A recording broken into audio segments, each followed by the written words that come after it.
and we have to really escalate the noise we make so that we'll be heard.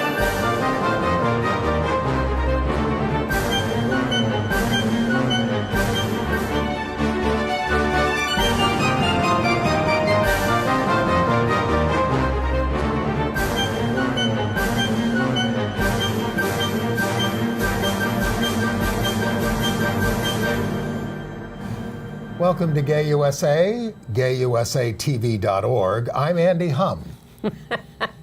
Is that the new twist? Yes. I'm Ann Northrop, also at gayusatv.org. And what a week. And we have to say at the top of the show, we're taping on Wednesday, and we know a lot is happening on Thursday and Friday and every day.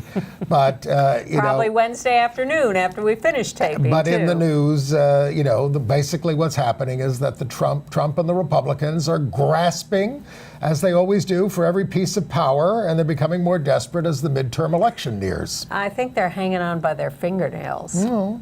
They've got the power now. They ain't giving it up. We will see. But you will see before we will see on this show, but we have a lot of LGBT news, too. Meanwhile, yes, and from the Trump administration, and the U.S. State Department is ending recognition of domestic partners for visas for employees of international organizations. And the anti-gay Republican candidate for governor of Michigan is trying to fudge his stances now, but activists are not having it. Massachusetts bigots, and that's a kind thing to call them after you see this, are stooping as low as possible to overturn the transgender rights law. This is a new 30-second commercial that is so bad that I didn't want to run it on the show. I think you need to see it, but hide your children. Yeah. In better news, Wisconsin was ordered by the courts to cover gender confirmation surgery under its health plans. Lambda Legal Defense is suing the Social Security Administration on behalf of a lesbian who is trying to collect survivor benefits on the grounds of her partner of 29 years, but because the partner died before they were able to marry, Social Security is turning them down. And that's all the time we have. Libraries in Wisconsin and Louisiana have been challenged by the right wing for transgender content in the children's section. Vicious anti-gay attacks in Brooklyn, New York, Washington, D.C., and Athens, Greece. The High Court of Trinidad and Tobago has upheld the ruling against the anti-buggery law there.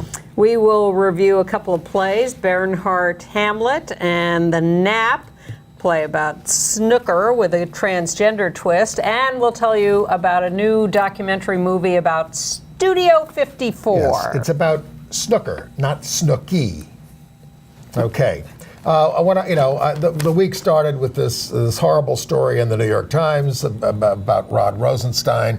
By the time you see this, he may be out, and we may be all on the streets over, the firing of Rosenstein and Mueller. We just don't know. But it's all very depressing. Or the Republicans may also decide that is not good for them to get rid of him, and he may still have a job. All right. But but that's the context in which we're doing this. So the the context we're doing it in is the whole Kavanaugh thing, and that's what we want to talk about. Yeah. The gloves are off by everybody.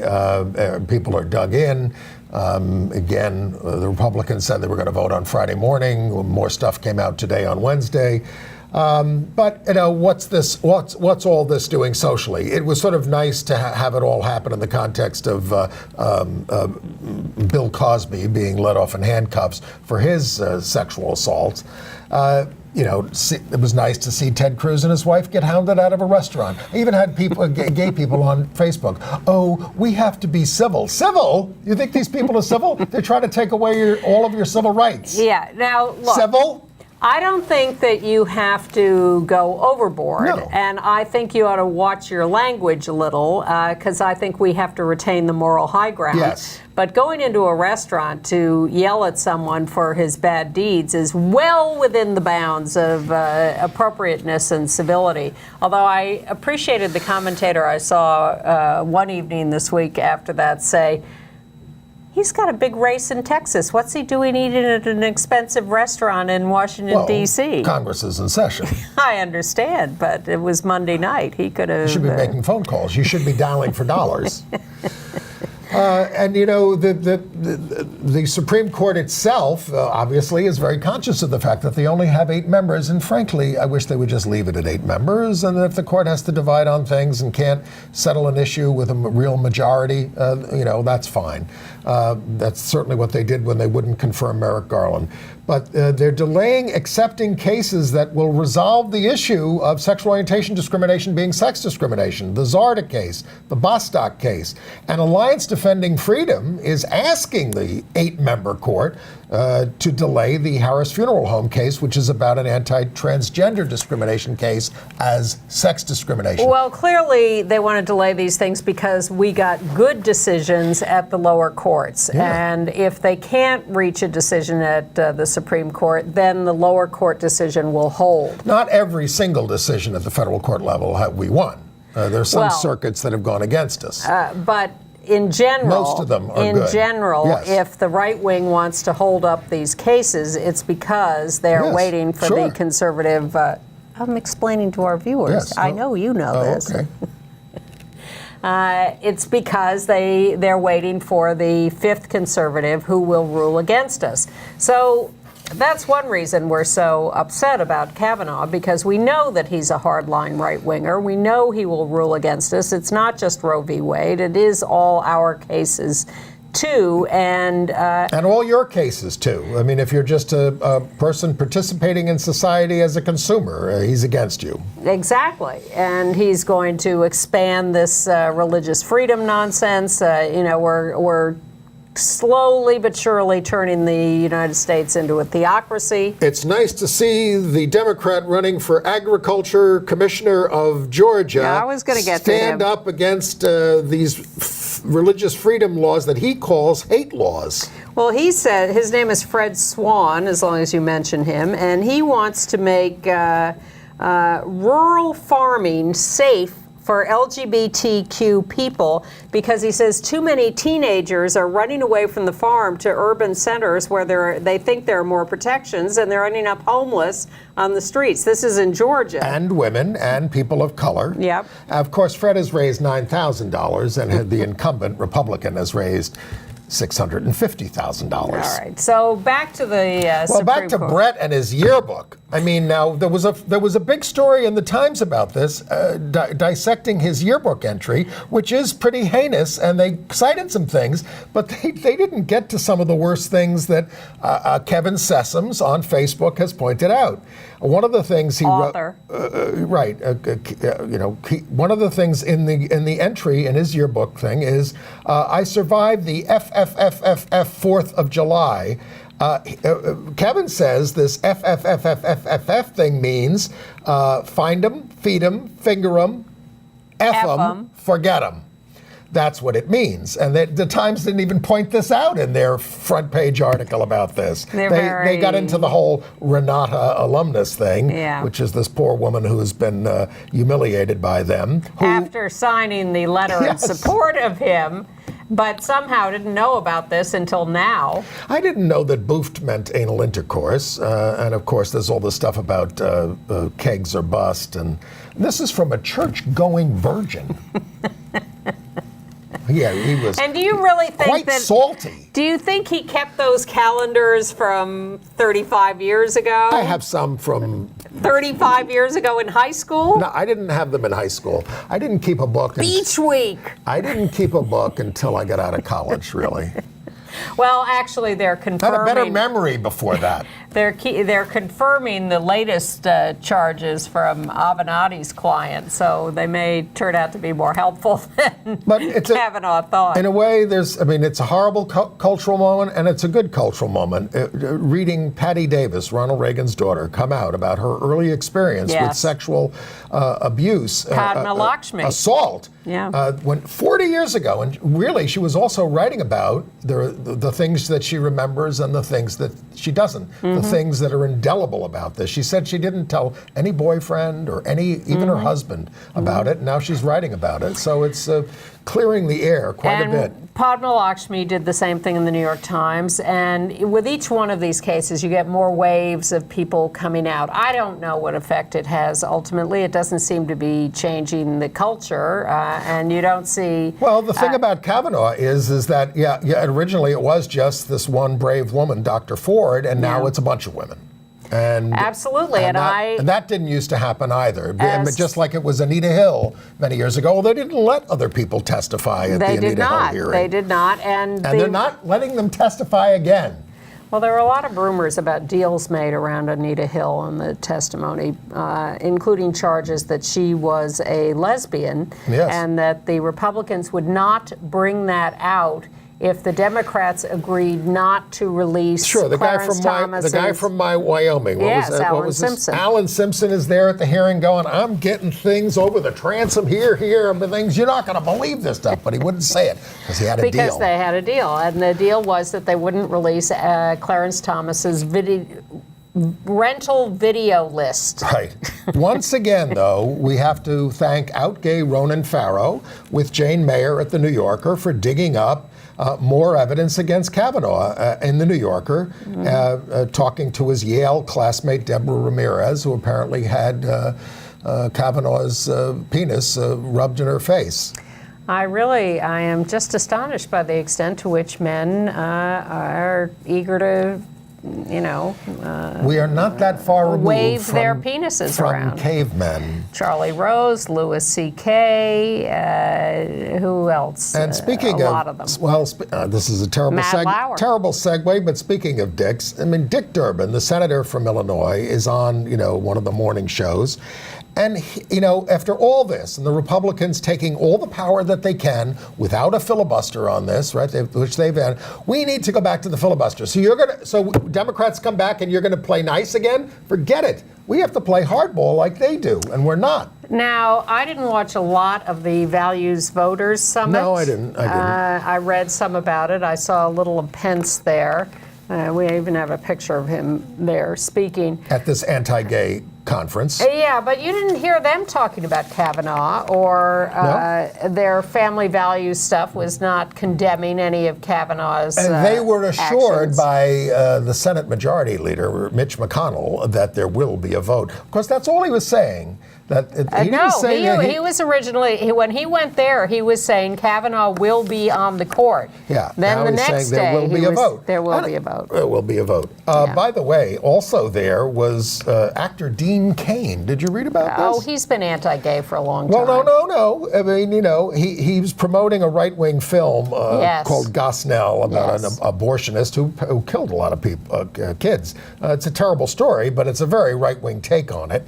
And Glad went after him and said, you say you're an ally, you shouldn't turn a blind eye. He says, I didn't research the group. I'm just here to promote my film, and you can't tell me what to do. And I'm pro-LGBT and pro-choice. He voted for Trump. He's been right-wing for a long time. Anyway, Dean Cain, Superman. Can we move on to... He did a gay movie, too. Other stuff? Well, let's talk more about Trump. Sure. How about him at the UN? Yes.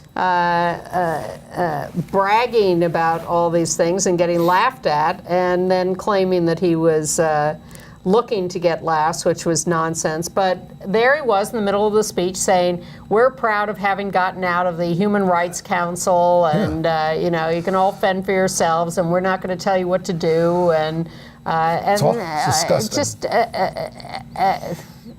abdicating any moral high ground in the world. Not that we have any anymore. Not that Donald Trump could ever claim any high ground on anything. Look what he's doing. Look what he's doing. And we bring some of these things up. They're not gay specific, but they affect us all. Moving to restrict new green cards for those receiving government assistance. If you use food stamps, you get Section 8 vouchers, or you're on some form of Medicare. They want to, stop you from getting a green card. This is the whole Stephen Miller plan. Yeah. The purge continues. It's going to force older immigrants off Medicare Part D. It's going to affect 320,000 people a year. I mean, and they're pointing out that this is, if you have self-interest, all this threatens your Social Security, because you're not going to have all these workers paying into the system because you're keeping them out of the country. It's not even that indirect, where they're driving up the debt and giving these tax breaks so that they can cut Social Security and Medicare. And food stamps by privatizing it, putting it in the hands of private corporations just to throw people off. And as we've told you, and has been proved, they're removing money from the Ryan White program for treatment for people with HIV. They're removing research funds from the Centers for Disease Control. Cancer research. To pay for separation of families at the border. Yep. Building cages to put them in. $10 million from FEMA for all you people drowning in South Carolina and North Carolina. But what was the big theme at the Values Voters Summit run by the Family Research Council? Gender ideology.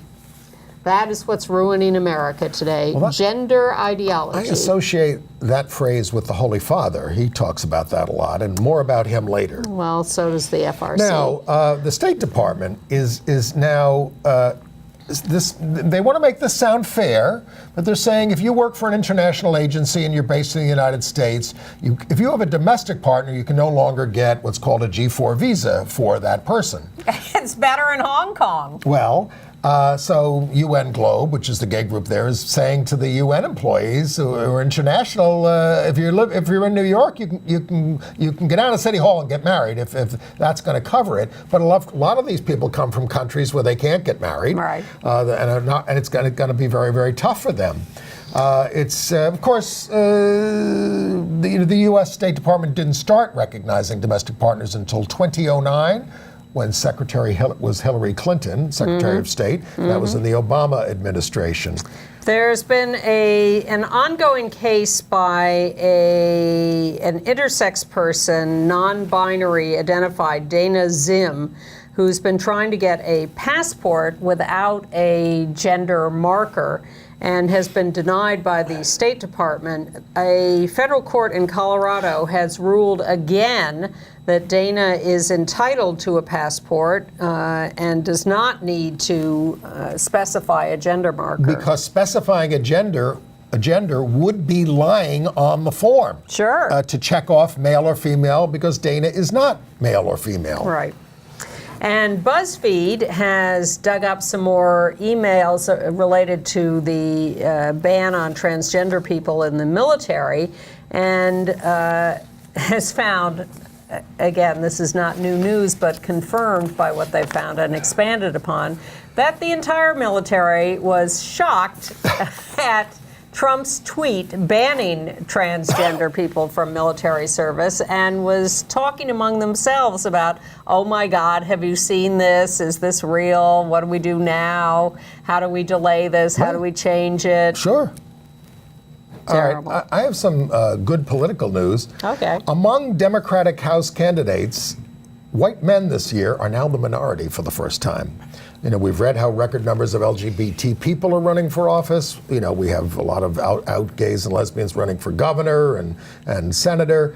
But men now constitute the minority of House candidates. There are 180 women nominated so far, breaking the previous record of 120. There are 133 people of color. Republicans have nominated 52 women, which is a record for them, and a record for the party. And I think primary season is over, so yes, this is the list. They are different kinds of candidates. They don't come up through the party. They're people who, because of the situation we're in, decided I'm going to run. But a lot of them are running against a lot of white male incumbents, and they won't all win. No. And so we'll see how much. But a majority of them will win. Well, we can hope. And also a little more local good political news. In Cuyahoga County in Ohio, which includes Cleveland and other cities, those cities have non-discrimination laws, but the state does not. And the county, for the first time, and the first big county in Ohio, has adopted by a vote of 8-3 a sexual orientation and gender identity and expression non-discrimination law. The three who voted against it, of course, were the Republicans on the city council, but Cuyahoga County moving ahead. They're not like those Connecticut Republicans. We also got similar law in Ross Township, Pennsylvania. Board of Commissioners there, 5-2, passed one. And in Cadillac, Michigan, the city council passed an ordinance covering sexual orientation and gender identity. So we're, despite the times, localities are moving. Local governments, we got to get some states moving. Well, that is where we need to concentrate a lot of our efforts, because that is the grassroots way everything bubbles up. And the way the Republicans have taken control in the last however many decades is that they started at the local level. They started with local races and No, county. they didn't. They just gerrymandered.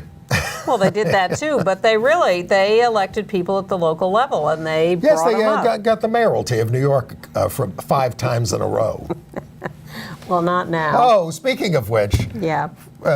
We've talked about Mike Bloomberg saying he wants to run for the Democratic nomination for president, but for Frank Bruni of the New York Times, an out gay man, to write about him as some big pro-gay guy and not know the record. Were you over in Rome, kissing up to the Pope in those days, and forgetting what was going on in New York? Well, Bloomberg was vetoing gay bills, appealing the marriage decision. Forget him. Yeah. Mike? Bad. And, of course, selling out the city to the landlords. And, to his rich friends. Yes, turning it over. So, please, not for Bloomberg. It's not very affordable here. But we should also announce the politician who's going to be here next week, co-hosting with you. All right. Corey Johnson, the Speaker of the Council, is going to be the co-host here next. The out-gay Speaker of the Council. A gay activist since he was in high school when he was out on his football team in Massachusetts. Made the People magazine for that, and rumored to be interested in the mayoralty eventually. Yep.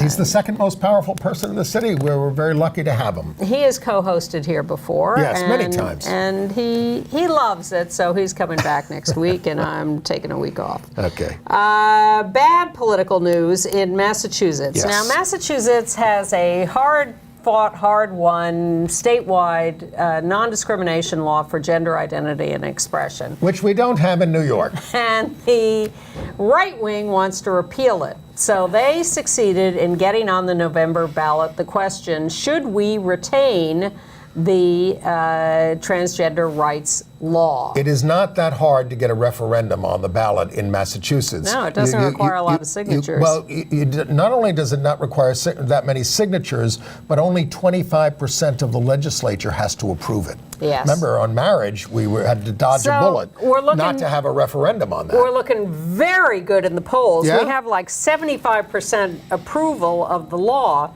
But we know what happens when the right wing gets active and starts putting out its lies and its smear campaigns. They tend to scare people, and they tend to turn around some of that polling. Didn't work in Ireland. This is the United States of America. Let's get real. So I think we have a good lead in Massachusetts. But here is what the right wing has put on the air in Massachusetts to try to repeal the transgender rights law. What does Massachusetts Question 3 mean to you? It means any man who says he is a woman can enter a woman's locker room, dressing room, or bathroom at any time, even convicted sex offenders. And if you see something suspicious and say something to authorities, you could be the one arrested and fined up to $50,000. Vote no on 3. This bathroom bill puts our privacy and safety at risk. It goes too far. The nightmare on State Street. Terrible. It is awful. Shameful. You have to hope that's the kind of stuff that's so out there that it will repel people. Well, you're more optimistic than I. I think we have a good, healthy lead in the polls. But that commercial. I hope we're answering it with some of the images that we put up, like of a very masculine trans man saying, "You want me to go into the women's room?" Because that's where you're saying I have to go. Well, that is what we have hoped for years, but we haven't seen much of that. Well, we see other things mostly, but Man, that is one of the worst. That is horrible. In Anchorage, Alaska, Alliance Defending Freedom, the right-wing group, is defending a shelter that wants to refuse trans women in a federal suit. They also want the entire non-discrimination law overturned. Yeah. A trans woman has... They're not giving up. They are not giving up, but I... All you have to do is watch the Values Voters Summit, and you see they are not giving up. And in Madisonville, Kentucky, the city council, by a 3-2 vote, rejected the request for a street closure for an LGBT festival on October 13th. Well, they rejected a particular street. They have to give them some street, some place to have they their gave them a tiny little side street. But here's what they said, or a councilman who voted to ban them from that street said, they don't want to be seen as supporting anything political or activist. You don't have the right to do that. I hope they've got the ACLU and are going to sue. Well, they don't have the right to decide what the message is on the street. But it's that kind of attitude that prevails and is so depressing. Better news from Wisconsin, where Okay. a federal court has ruled that the state employee insurance fund must cover gender confirmation surgery. Yes, they said refusing it was sex discrimination. And the state has reversed the rule in light of this ruling, which is very good news. In Gary, Indiana, a trans woman named Carmen Carter Lawson, she's got a federal suit against the police department who humiliated and berated her for using the women's restroom when she was visiting the police station. Mm-hmm. This is somebody who wants to be a cop. And has been and thinks that they're retaliating against her for trying to become a police officer. I am mildly pleased to report that the New York Times, which last week was reporting on a trans woman who was the victim of a serial killer in Laredo, Texas, has now stopped questioning her gender identity and calling her a man wearing dresses, and now is referring to her as a trans woman. Okay. Hallelujah.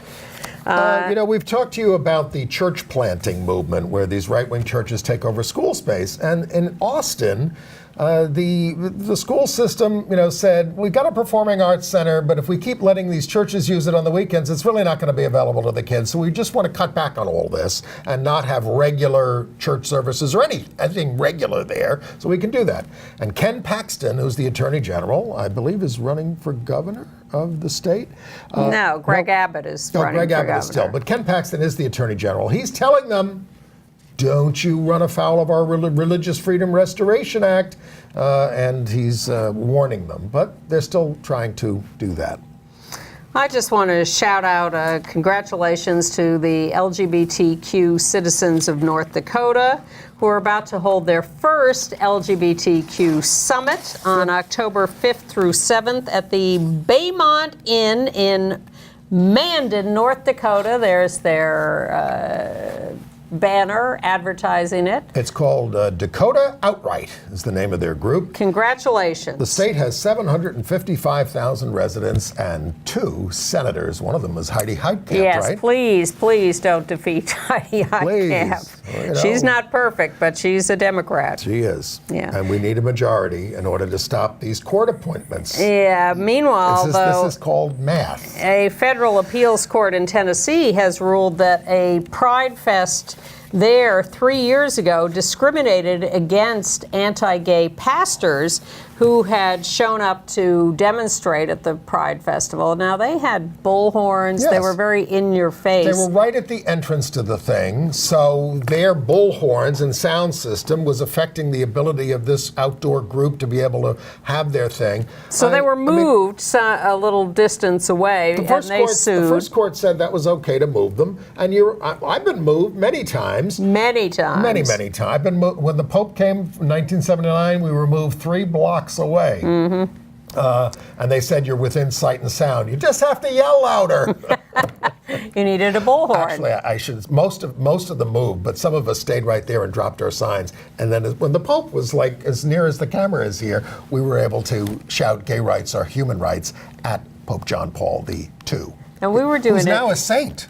We were doing a demonstration outside St. Patrick's once, and they had set up a pen for us across the street, and we just went and stood in front of the cathedral on the sidewalk there and ignored the pen across the street and just did our demonstration. Now you're making me think of my favorite St. Patrick's demonstration, maybe not the one you're thinking of. I know that's not your favorite. This was the 100th anniversary of St. Patrick's Cathedral. They were celebrating it. Walter Cronkite hosting. All the politicians on the steps at lunch hour. I was just passing by. I grabbed 3 people. We stood there, and of course, the church has these big things in the front, for the doors. We just shouted, gay rights down, gay rights down. We drowned them out. And the police officer... I have no trouble believing that. Now, today, of course, they'd grab us and move us 3 blocks away. But the police officer, I remember him saying to me, "You're not doing your cause any good." But he didn't move us. And I said, well, you know what? Did you read what they did to us last week? We're happy to do this. Okay. All right. All right. So, well, as long as we're on religion, we should discuss the incident in Chicago. Yes. Where the Reverend Paul Kalchik? Supich? No, the priest, rather. Yes, the priest, yeah. Of the Resurrection Catholic Church burned a banner with a rainbow flag and a cross intertwined. Yeah, there it is. And there's the burning of it. He just got it into his head that this was demonic or something. He said he wasn't anti-gay. Doesn't he know rainbows are in the Bible? Well, he didn't like that, so he burned it. Anyway, he said, so he got suspended by Archbishop Supich out there. Yeah, there's some question about whether he's ever going to be allowed back. But not for this. It wasn't for this. It's basically because they think he's out of his mind. Yeah. He said he was sexually abused by a priest as a seminarian, but he's not anti-gay. Yeah. All right. He didn't like the cross on the banner? I don't know. I don't know what's in the heads of people. All right. Well, what is in the head of the Social Security Administration? Yeah. Because this lovely couple, Helen and Marge, were together for 27 years. And Marge died in 2006 before they could marry in Washington State, where they lived. Nonetheless, they were together for 27 years, and so Helen applied for survivor spouse benefits from the Social Security Administration. She was turned down because they weren't married. And you have to be legally married for 9 months for that to kick in. Yes, before the death. But we weren't allowed to get married.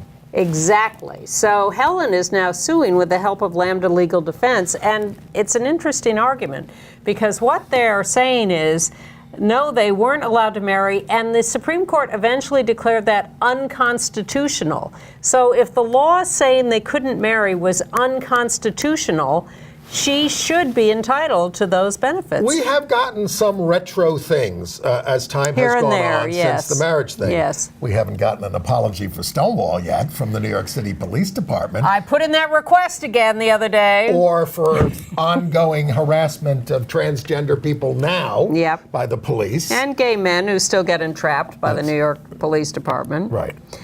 All right, but we will follow this case to see whether Helen gets her benefits, because that could be quite a precedent if the courts rule that because the law was unconstitutional, she is entitled to those benefits. Maybe Judge Kavanaugh, if he becomes a justice and having been through, all this, maybe he'll become more sensitive to people who've been discriminated against. There are some ugly cases of attacks on gay men in particular in Williamsburg, I was Brooklyn. kidding about Judge Kavanaugh. I have to put that in there right now. In Williamsburg, Brooklyn, New York, 2 gay men were leaving a gay bar separately. They didn't know each other. 1 o'clock in the morning. A guy comes along and clocks them. Just knocked unconscious. Yeah, each of them. Spewing anti-gay epithets. Yes, at each of them separately. We have a picture of the perpetrator, and he was apprehended as we go to press right now. Yes.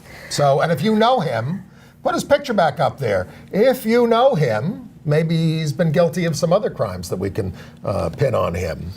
And 2 people have been arrested in Oklahoma. They have been luring gay men on Grindr and they're thought to have some accomplices who haven't been arrested yet. And they lure them to a suburban garage where they tie him up, rob him at gunpoint. And one guy said he went in there, he was taken in, and he stepped over something, and it turned out it was someone else who was there who was being robbed, and they were just lining him up. So please be careful about Grindr. Please meet people in public places and introduce them to a third party. Yeah. Even if it's the waiter or the bartender, whoever it is. In D.C., Washington, 2 gay men were attacked by 5 people because they were gay, beaten on the corner of 16th and U Street. There were 4 attackers, 4 men and 1 female attacker.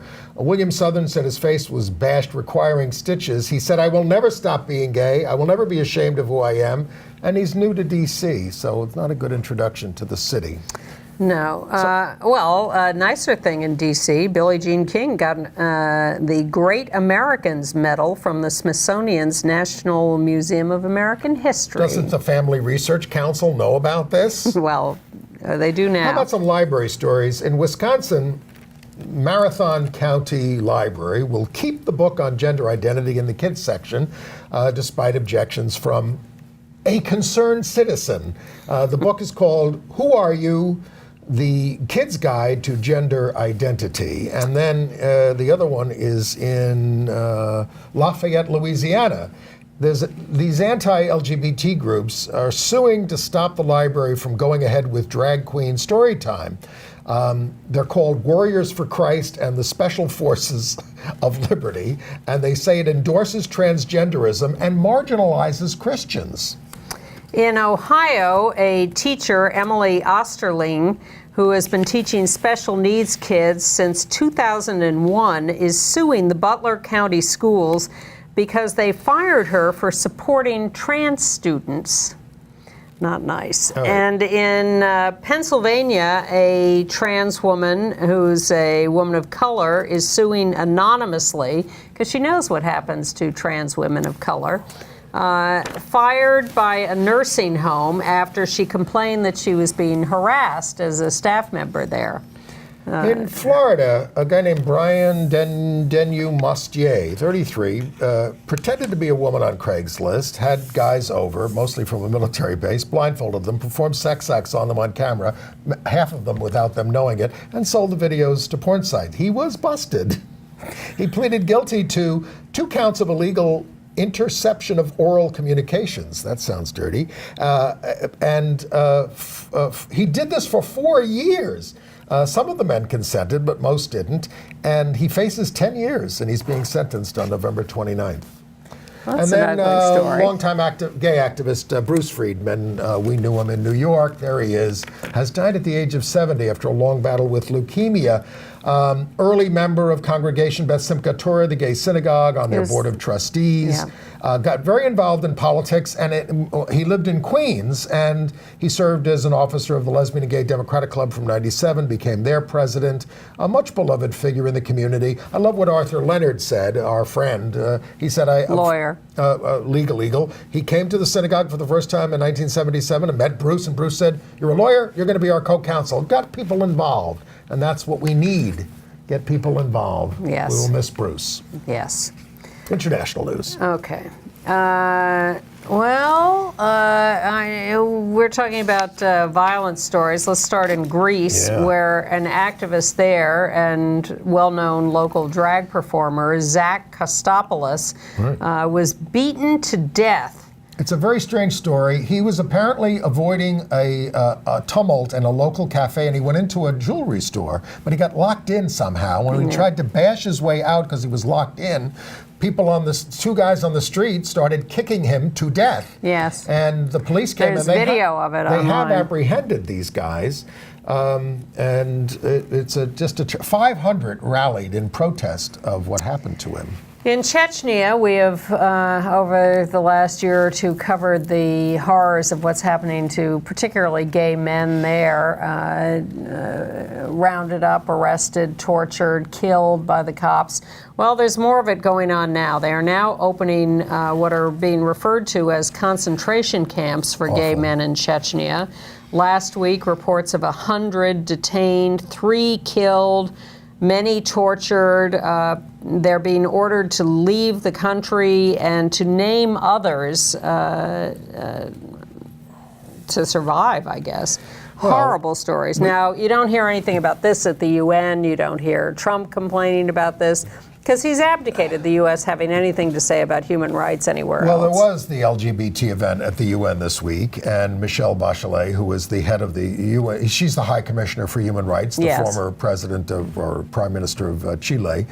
She called for respective differences and an end to criminalization of gay people, violence against gay people, deprivation of rights. She said, tackling extreme violence, at least, does not require changing any of your norms. You just at least have to stop the violence. Well, except that in many cultures, and including in Williamsburg, Brooklyn, people feel it is a cultural norm to beat up gay people and physically attack them. It's not a legal norm. It was. I mean, we haven't executed gay people. In some places it is. Yeah, that's true. Yeah.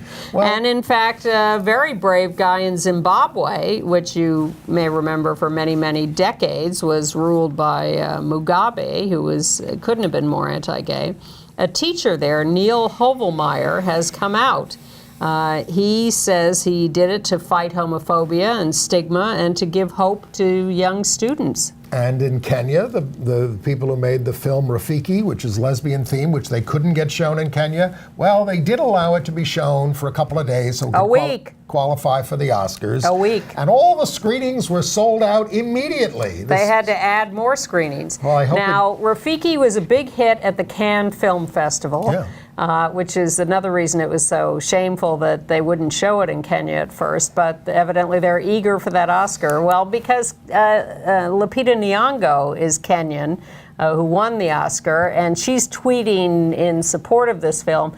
This film, Rafiki, is going to be shown at the Newfest LGBT Film Festival here in New York in October. The last week in October is Newfest. You can look that up and go see Rafiki. It's also going to be shown at the London Film Festival and other festivals around the country and around the world. Yeah. So Rafiki, keep your eye open for that. Now, we told you how in Malaysia some lesbians got caned for having sex with each other or being thought to have sex with each other. And the Prime Minister, who's 93, the new Prime Minister, Mahathir Mohamad, criticized that. He said that's a bit much.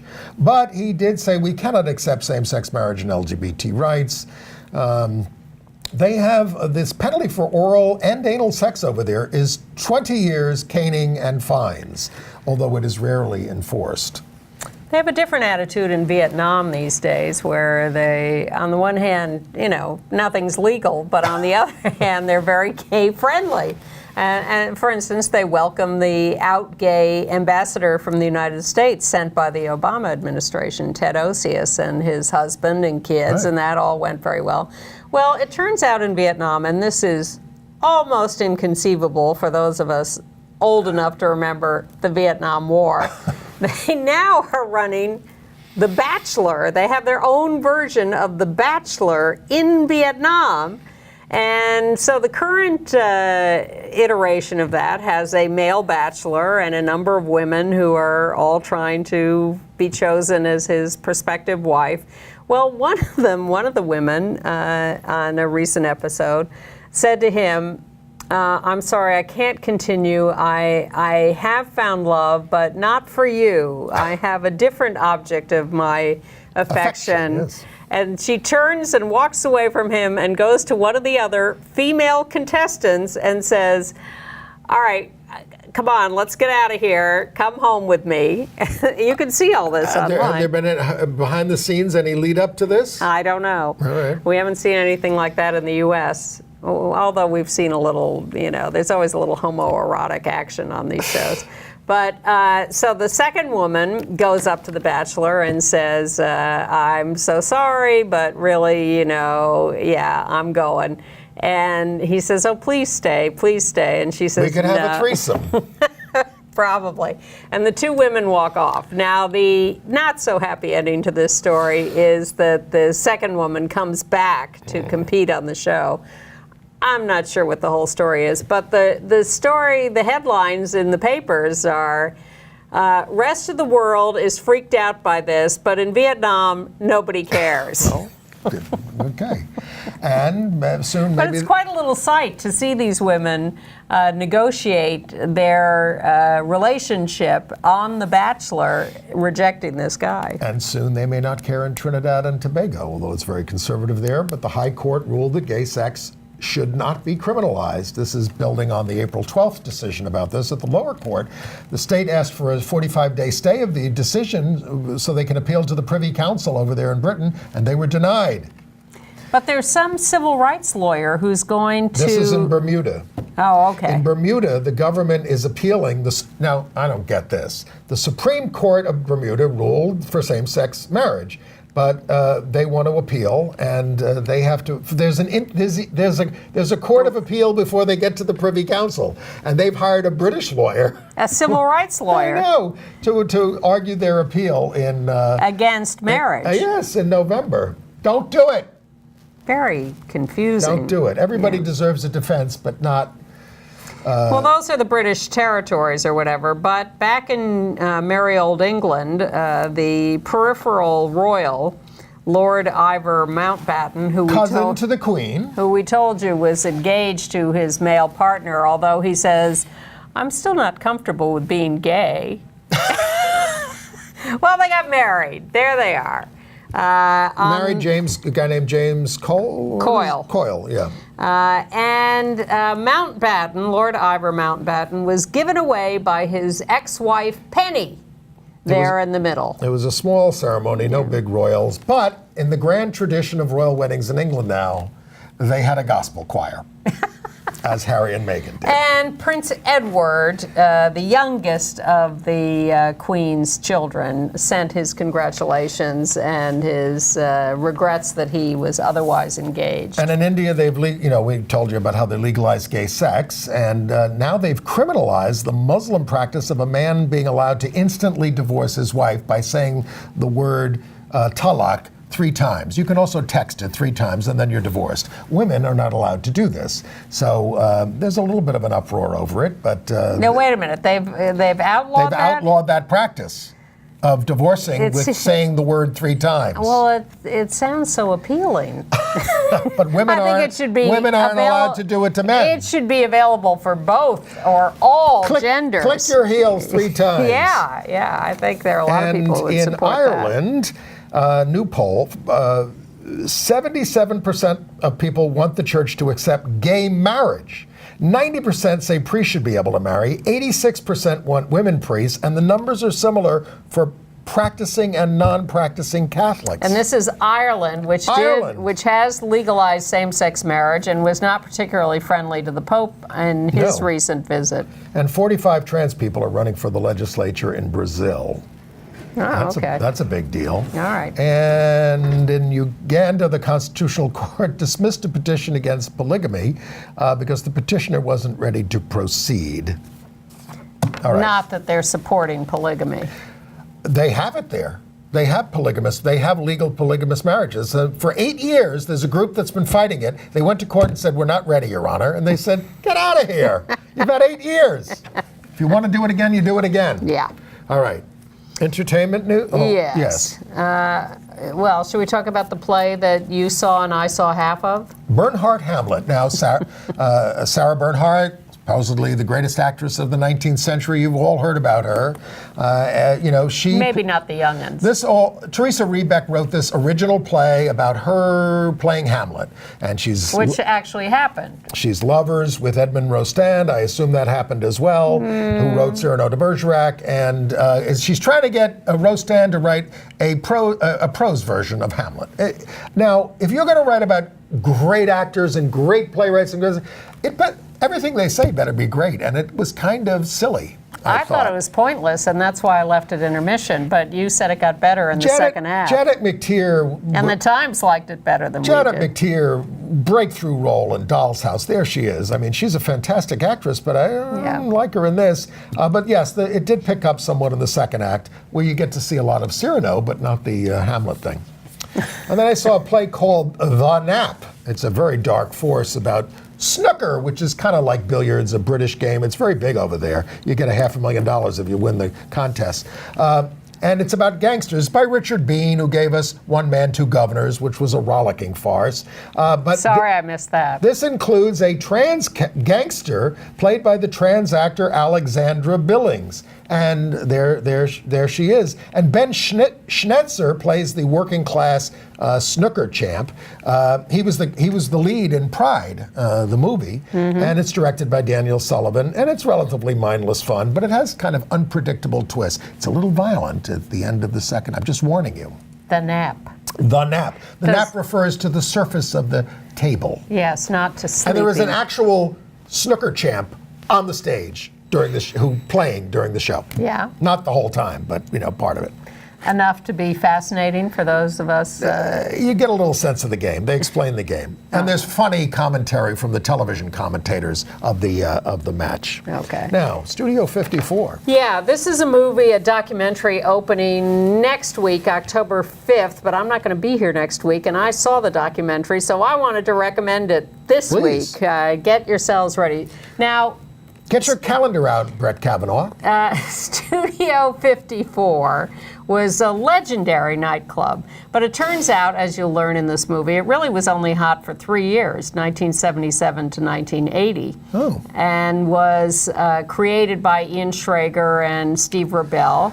And famous for being hard to get into. Yeah, well, that was the whole shtick. I was only there for a benefit. I was never there on a regular night. I think I was there for one regular night and saw Grace Jones perform, which was just ecstatic. It was wonderful. And there's not enough Grace Jones in this movie, but there's a lot of other stuff, including Roy Cohn, yes, who was involved in representing it because this place got in a lot of trouble for money laundering and drugs and stuff. And what you see... people went to prison. Oh, yeah. Steve Rebell went to prison. Ian Schrager, I think they both went to prison. We'll see. It's been too long since I saw the documentary. But what is fascinating to me about this movie, aside from just all the creation of this legendary nightclub, is you see Roy Cohn in this movie telling people how to behave in a way that is exactly the way he mentored Trump. Sure. And it's all the deny stuff. Is Trump in it? No. And there may be a few shots of him at Studio 54. But it's all about being completely aggressive about fighting everything. Which is what we have to do to beat the Republicans. Well, it is a fascinating visualization of everything we've been told about what Trump learned along the way from Roy Cohn. And it just personifies exactly what we've seen in the last couple of years. You won't see all that in the trailer, but we're going to run the trailer, and you will see our old friend Rollerina, the great activist. Yes. So let's go. Let's look at the trailer for Studio 54. When you walk through those blacked out doors, you're in another world. Andy Warhol, Calvin Klein, Elizabeth Taylor, Mick Jagger. It was hot, sexy. It's like an adult amusement park. It is so preposterous. We both came from Brooklyn. They had this understanding that they were getting out and they were going to do something big together. We wanted the ultimate nightclub. Beautiful models, celebrities with gay men, transgenders, and it all started blending. A world of fantasy that absolutely exploded. Sex was in the air. There were mattresses in the basement. The amount of drugs was profound. Everyone felt like they had to be there. The people started to get angrier because they couldn't get in. You can't have this much popularity without somebody wanting to take it down. All of a sudden, the lights went on, the police were there, it was like the reality was in your face. The basement had bags of cash and drugs. The feds, mafia. The White House. They definitely messed with the wrong people. Controversy was like a moth to a flame, and it got even bigger. A haven for inclusion and acceptance. I don't think they had any idea that it would be important in our culture and the history of what was going on all around the world. This was revolutionary.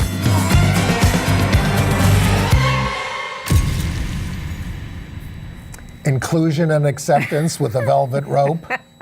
Well, those who got And in with were Roy, and diverse. with Roy Cohn, a bigoted closet case. It was a moment in time, and it's a fascinating documentary. It was made by the same guy who made the Scotty Bowers documentary about the guy who was the procurer for all the stars and their same-sex relationships. And there was a fiction film about it with. Yes, of course. But Studio 54 is definitely worth seeing, and for many reasons, and opens next week in New York on October 5th, a week later in LA, and then around the country. So you can look that up. And as long as you're marking your calendars, mark Valentine's Day, because that's the opening of the Stonewall 50 exhibit at the New York Public Library. Went to a reception for that this week. They had the president of the library there and everything, and it's going to focus on 1965 to 75, which were the real hot years, of pre-Stonewall and post-Stonewall. Interesting. The really, fecund years that where things really got rolling. And then they're also going to do a huge Walt Whitman exhibit starting March 29th. All this is going to go through Stonewall and past Stonewall as well. If you're coming to New York for Stonewall 50, and if you're coming to New York for Stonewall 50, well, we are planning. We're beginning to plan this major human rights, civil rights march for Stonewall 50. Aside from the Pride Parade, because the Pride Parade is a lot of corporate floats and not really what we think is the best thing to do for Stonewall 50. So we are signing up supporters, and you can sign on to this whether you'll be here or not, endorse the idea of a Stonewall 50 Human Rights March, just like the women's marches, like anti-war marches, like the original Stonewall marches, and Christopher Street Liberation Day marches. And and also what has occurred to us is New York shouldn't be the only place this is celebrated. In fact, New York is in the midst of an anti-gay country that doesn't even have protections on the basis of sexual orientation and gender identity. Well, that's a big reason to do this, is because we have not won the revolution. All you have to do is watch this show to know that every week that there is a heck of a lot more work to do. And we need to be out in the streets demanding the work go forward, and that we assert a value system. And the value system is not celebrating T-Mobile. Right. So we hope you will either participate in this or do a march on, is it June 28th? 30th, I think. Well, it's the last Sunday of June. Yeah. Tell them where to go. ReclaimPrideNYC.org. ReclaimPrideNYC.org, or just Google Reclaim Pride and sign on as a supporter of this. I have a date on... We've signed up. Gay USA endorsed without even consulting you. On Sunday morning, I'm talking to a guy in Budapest who wants, Hungary, not any other Budapest, who wants to talk about how they can organize for Stonewall 50 there. So please get on board. And meanwhile, we will keep working on it, and we will see you. They've rolled the credits. I think we have a few seconds. Well, Eddie Kavanaugh, up or down? Push. I think they're going to have an investigation now. I'm just going to say I think he's out. All right. Check us next week. Bye.